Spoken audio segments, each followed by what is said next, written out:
This week marks round one of the high school football playoffs in the state of Ohio. The brackets are officially out as of today, and the high school sports expert, Mike Dyer, is officially on our team, and he is with us here tonight. Mike, it's an exciting time of year. I know you're excited. No doubt about it. Very busy weekend, Caleb, but I tell you what, you started with 711 high school football teams across the state, and here we are getting ready for the road to Canton that first weekend in December with the state finals. All right, we will start, Mike, with the biggest schools size-wise in our area. I'm talking about Division I. We're going to pull up a bracket here for you real quick. Mike, the ones, a lot of times when you look at 16-team brackets, the games that will immediately stand out to you are those 8-9 matchups, and no different here when you look at that Fairfield-St. X game. It is going to be our game of the week this coming Friday. What stands out to you about that matchup, Mike?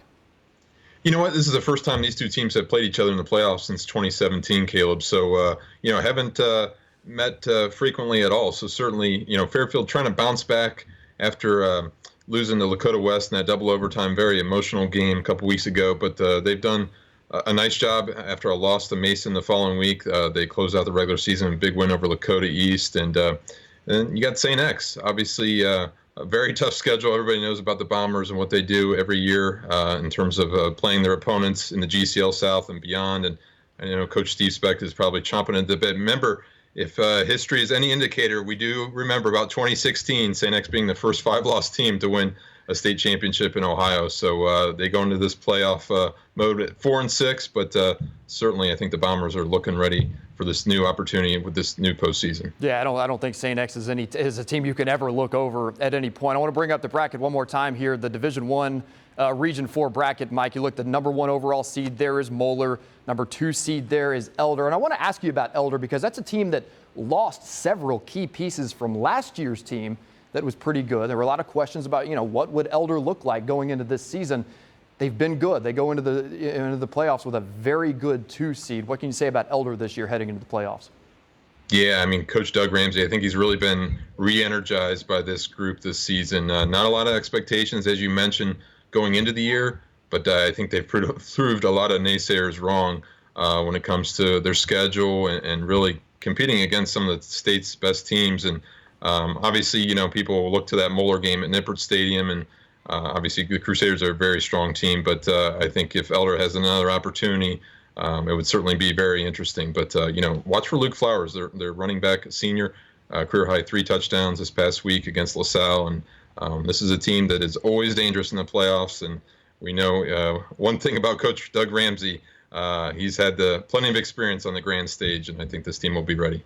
All right, Mike, let's talk about Division II now. We talked some about Division I. Let's go on to Division II now. And the big storyline going into this weekend was, will LaSalle make the playoffs? 3 years, of course, off that state championship a few years ago. They made the playoffs by the skin of their teeth, and now they're going to play a very familiar opponent, Winton Woods, of course, the number 1 overall seed in Division II, Region 8 this year. A familiar matchup there, LaSalle and Winton Woods. They played twice last year, split that. Winton Woods won in the playoffs. LaSalle actually beat Winton Woods last season in the regular season. What do you know about that matchup? Well, there's certainly some irony when it comes to a first-round matchup with Winton Woods and LaSalle. But I'll take you back to this weekend and talking to Coach Pat McLaughlin over there with the Lancers, and he said everybody on the coaching staff was watching that YouTube stream of Dayton Dunbar and Dayton Belmont on Saturday night. The players are really excited about it. This was a thing where they needed Dunbar to win this game. Dunbar was trailing 9-0 at halftime, and lo and behold, they make a comeback. And Coach Pat McLaughlin just saying he's really proud of his team. People will look at the record, 2-8 overall, 1-8 when you look at the computer point standings, but they've played a tough schedule. Another team that, really faced a formidable test each and every week. And here they are having an opportunity. And say what you will, but I think another week of practice is certainly something that is greatly valued by any high school football coach this time of year. And the Lancers are getting an opportunity to play on. Now, Winton Woods, 10-0 for the first time in program history. Coach Chad Murphy, a very emotional story that you can see on WCPO.com. Coaching the Warriors to a big win over Lebanon on senior night, just 4 days after his father died this past week. So certainly Winton Woods has won 19 consecutive games.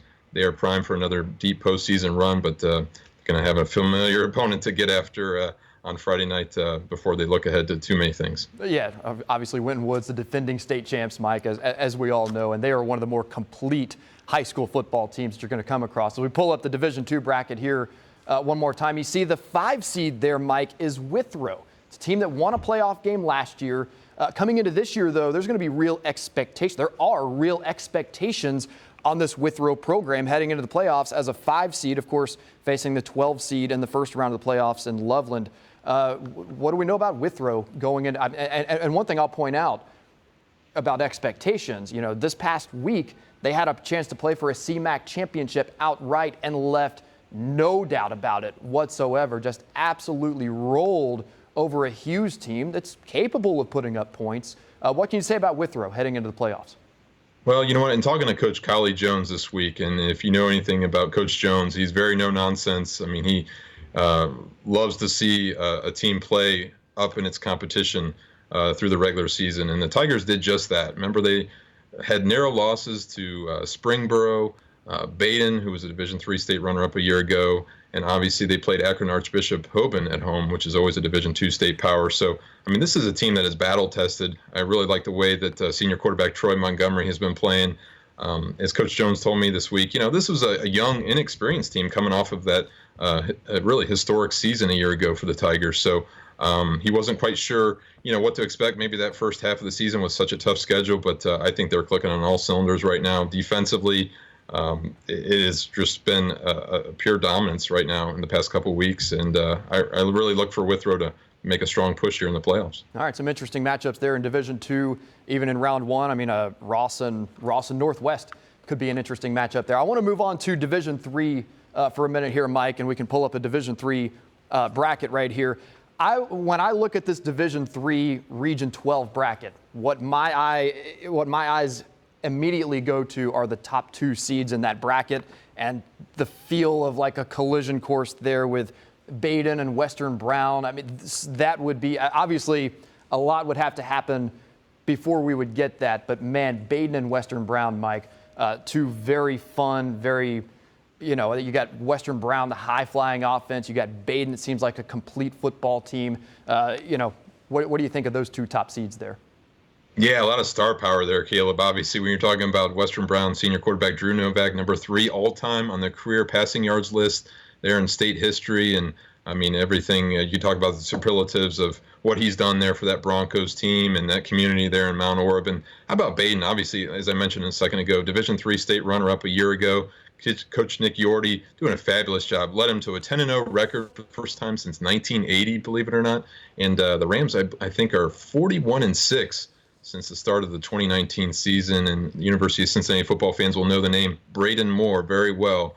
Wide receiver, defensive back, plays well on special teams, kind of does it all for the Rams. I mean, he is certainly a player to watch this postseason. But I think the Rams have a chip on their shoulder, and they're ready to get back to Canton. And right now, it's hard to pick against them, but certainly Western Brown would be a formidable foe.